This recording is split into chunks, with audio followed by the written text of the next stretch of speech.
Ош Бирим жаңылыктарынын дүйшөмбү күнгү чыгарылышы назарыңыздарда. Кутмандуу кечиңиздер менен студияда Салтанат Исакова. Алгач адаттагыдай эле бүгүнкү күндүн негизги окуяларынан кыскача түрмөк. Жол четинде мыйзамсыз соода кылгандар жазаланды. Алмазбек Атамбаев Стамбул шаарында дүйнөлүк гуманитардык саммитке катышты. Ош облустар аралык Биликкен клиникалык ооруканасында бейтаптарды электрондук негизде кабыл алуу ишке ашты. Рыспай Абдыкадыров атындагы Ош облустук филармониясы жаңы музыкалык аппараттар менен толукталды. Кара Суу районунун Папан айыл аймагына караштуу Кызыл Туу айылында 20 майда жер көчкү катталды. Жалпы көлөмү болжол менен 32 000 метр кубду түзгөн көчкүдөн 31 турак жайга коркунуч жаралган. Мындан сырткары окуя катталгандан кийин да кайрадан 4000 куб метрди түзгөн жер көчкү түшкөн. Өзгөчө Кырдаалдар министрлигинин ыкчам тобу райондук жарандык коргонуу кызматы жана айыл өкмөт тарабынан айыл тургундары коопсуз жайга чыгарылган. Ошондой эле кырсы катталган жайга тез жардам кызматкерлери да тартылып, тургундардын ден соолугун текшерүүгө алышкан. Бул боюнча өзгөчө Кырдаалдарга мониторинг жүргүзүү Божомолдоо департаментинин адистери жеринде учурда изилдөө иштерин жүргүзүүдө.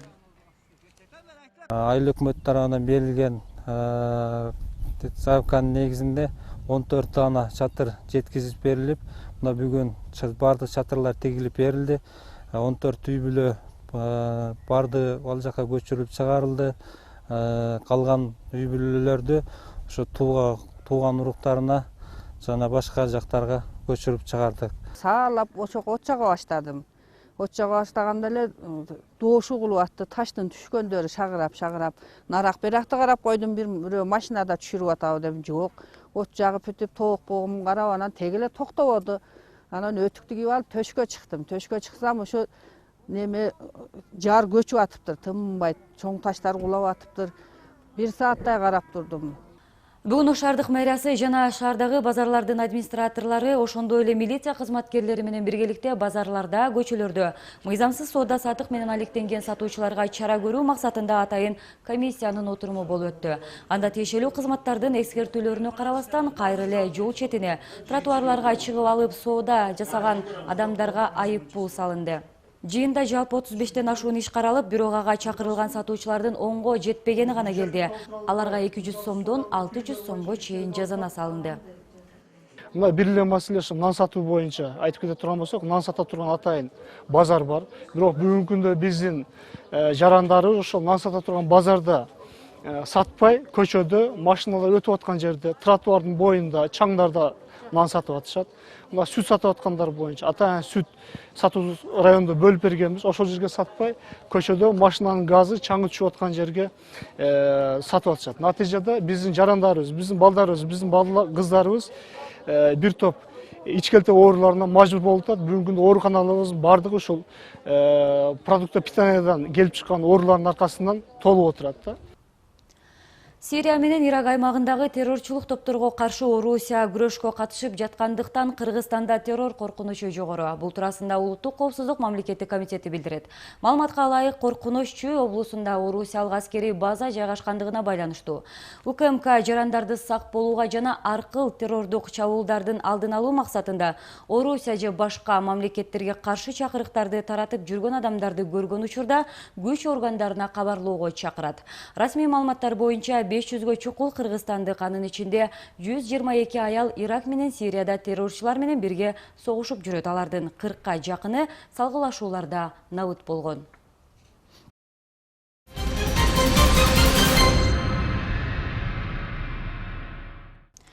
Бүгүн Ош шаарында Эл аралык ишкерлер ассоциациясы жаз жарманкеси 2016 аталышындагы иш-чара өткөрдү. Анда Ош шаарындагы мыкты аталган ишкерлер ыраазычылык кат жана ардак баракчалар менен сыйланышты.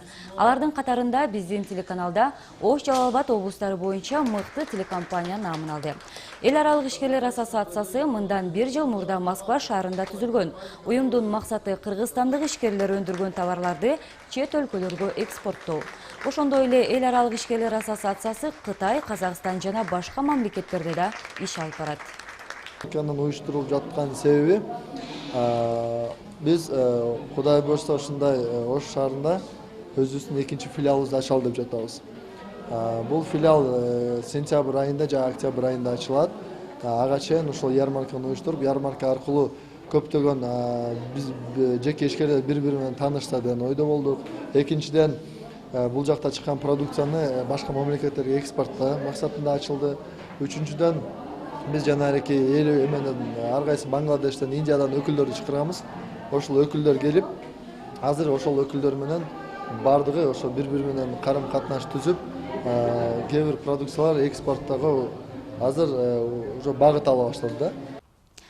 Ош облустар аралык бириккен клиникалык ооруканасы түрдүү долбоорлорду жазуу менен бейтапкананын ички шарттарын жакшыртууну көздөп жатат. USAID эл аралык кызматташуу уюмунун каржылоосу менен эми аталган жайда бейтаптарды электрондук негизде кабыл алуу ишке ашты. Өлкөдө биринчи жолу бул ооруканада түзүлгөн жаңы шарттар тууралуу кесиптешим Кенжебөө Маматсадыкова айтып берет. Ош облустар аралык балдардын бириккен клиникалык ооруканасы эми бейтаптарды кабыл алып каттоону электрондук түрдө жүргүзө баштады. Бейтап келгенде аты жөнү компьютерге түшүрүлүп, электрондук кезекке тургузулат. Дарыгерлердин айтымында ким жана кайдан келгендиги автоматтык түрдө тиешелүү дарыгердин дарегине жана жалпы базага киргизилет. Больнойду көрүп туруп эле эмне диагноз койду, кандай дальше назначение кылыш керек, ошону ошол жерге эле компьютерге киргизилет. Ал уже кийин ал больной УЗИге барабы же лабораторияга барабы, сразу ошол жерден биринчи көргөн дарыгер назначениясын жасады. УЗИде дагы, лабораторияда дагы өзү чыгып калат. Ошол больнойдун фамилиясы жасала элек деген кызыл строчка менен чыгып калат. Ошол больнойдун очереди келгенде ал оорулуу кирет, сразу УЗИ результатыны сразу эле ошол жерге жазып берет. Дарыгерлер муну менен оорулуулардын ар бир бөлмөнүн эшигин какылап, убактысын коротпой калат дешет. Оорукананын кызматкерлери да бейтап тууралуу керектүү маалыматты базадан алып алса болот. Ага жараша жатып дарылана турган жарандар кабыл алуу бөлүмүнөн каттоодон өткөндөн кийин эле тиешелүү орундук жана берилүүчү дарылар даярдалып туруусу керек. Оорулуу баргача бөлүмдө уже кроваттар даяр, койкасы даяр, анализдери даяр. Эгерде остеопез деп операция турган болсо экстра киргизет. Анда операционный блокто операцион даяр болот. Компьютер менен киргизишет, ошондо бул жерде врачтардын да, мейирбанчылардын убакыты эконом болуп атат. Үчүнчү вариант, үчүнчү немеде биз ушул последующий ушул немени нагрузкасы азайганда кээ бир штаттарды кыскартсак болот да бул жерде. Аталган оорукана учурда 540 керебетке ылайыкташкан. Бирок мындагылардын айтымында бул жай жылына 200 миңден ашуун бейтапты кабыл алып, 30 миңге чукул жаранды жаткырып дарылайт. Жетекчилик билдиргендей, мындагы дарыгерлер электрондук эрежелерге үйрөтүлүп, жалпысынан 100дөн ашуун компьютер алынып келинген. Атайын долбоордун негизинде USAID тарабынан 4 миллион 700 миң сом акча каражаты сарпталган. Эл аралык уюмдун колдоосу менен ишке кирген электрондук система менен өкмөттүн Ош облусундагы өкүлү таанышты. Ага Удайы Талайбек Сарыбашев оорукананын өздүк эсебинен курулган 2 балдар аянтчасынын кызыл тасмасын кесип берди. Бүгүн ушул жамаатта, ушул ооруканада майрам десек дагы болот. Ушу майрамыбыздар менен өзүмдүн атыма Кыргыз Республикасынын өкмөттүн Ош облусуна ыйгарымдуулуктун аппараттын атынан сиздерди чын жүрөктөн куттуктап коюуга уруксат этиңиздер. Эми мындагы бейтап балдар имараттын сыртына чыгып түрдүү оюндарды ойной алышат. Андыктан эс алуучу аянтчалардын ачылышы мындагы бейтаптардын ыраазычылыгына арзыды. Мурун биз бу жерге келгенибизде бу жер иштенге жок эле. Азыр бу жерде жакшы мындай площадка ачылыптыр. Эми эшикке чыксак балдардын немелери, ооруган жерлери неме болуп жакшыраак болуп калат экен. Электрондук кабыл алуунун ишке кириши менен текшерүү үчүн кеткен убакыт 2 эсеге кыскарды дешет мындагылар. Жетекчилик билдиргендей, башка облустун дарыгерлери да бул тажрыйбаны үйрөнүүнү көздөп жатышат. Коррупцияны алдын алуу максатында ишке киргизип жаткан жаңы система үмүттүү актайбы, аны убакыт көрсөтөт. Кенжебөө Маматсадыкова, Кудайберди Дыйканов, Ош Берим жаңылыктары.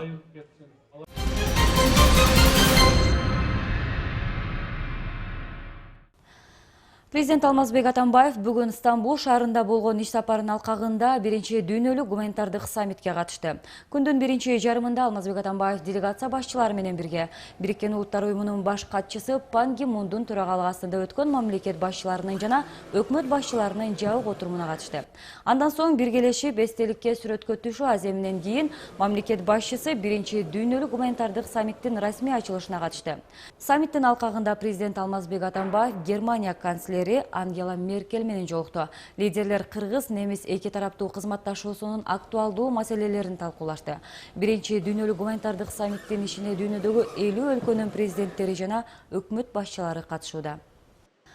Парламенттин бюджет жана каржы боюнча комитети жергиликтүү өз алдынча башкаруу органдарына шайлоолор жөнүндөгү мыйзам долбооруна сунушталган өзгөртүүлөрдү талкуулады. Демилгечи депутат Кенжебек Бокоев айыл өкмөт башчыларын тандоодо тике шайлоо ыкмасын киргизүү демилгесин көтөрүп, муну менен элдин аларга болгон ишеними арттырса боло тургандыгын билдирди.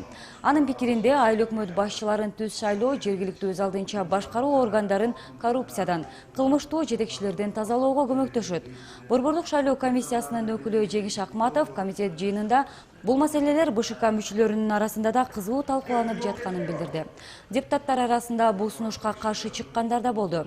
Эл өкүлү Мурадыл Мадеменов айыл өкмөт башчыларын түз шайлоо жергиликтүү тургундардын уруу-урууга бөлүнүшүнө алып келиши мүмкүндүгүн билдирди. Жыйынтыгында комитет мүчөлөрү өкмөттүн мыйзам долбоору боюнча пикирин угуп, документти 2 жумадан кийин кайра карамай болушту. Азыр мыйзам боюнча айыл өкмөт башчыларын жергиликтүү кеңештин депутаттары шайлайт.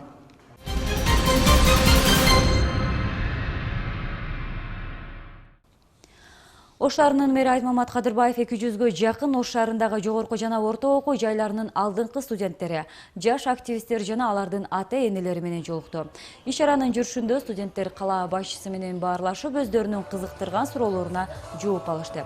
Студенттер көбүнчө мэрдин ишмердүүлүгүнө, жеке жашоосуна байланыштуу суроолорду узатып, аны менен катар жеке маселелерин чечүүдө кала башчысынын кеңешин сурашты.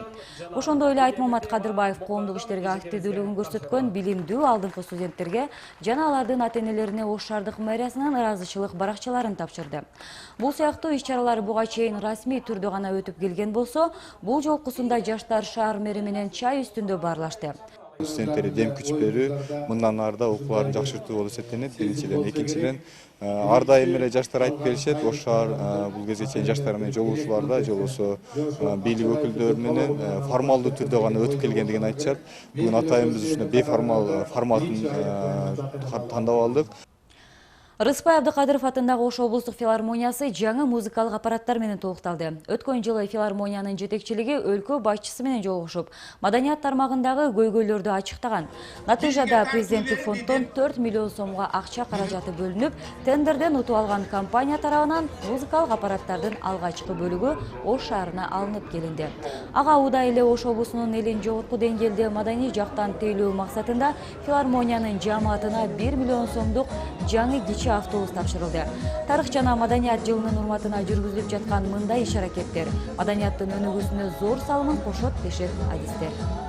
Мен иштегениме ушу 15 жылдан ашык болуп калды, директор болуп иштегениме. Бирок ушул транспорттун жоктугунан, автоуноозун жоктугунан гастролго чыгып, элди маданият жактан тейлөөдөн аябай үзгүлтүккө учурап турчу элек. Мына ошол көйгөйүбүз чечилип, Кудай буйруса, бүгүнкү күнү концертибизди атайын бүгүнкү күнгө уюштурганбыз. Биздин филармониянын Сармердин аттуу 30-40 адамдан турган жалпы жамаатыбыздын концерти бүгүн Кара Суу районунда болот. Ошо Кара Суу районуна ушул биздин жаңы автобусубуз, анан ушул жаңы аппаратурабыз барып бүгүн кызмат кылат. Мына элди маданий жактан тейлөөгө Кудай буйруса жол ачылды деп сүйүнүп, кубануу менен айтсак болот. Берүүбүздүн калган бөлүгүн Алам алкагында болуп жаткан акыркы жаңылыктар менен Нияз Ташматов улантат.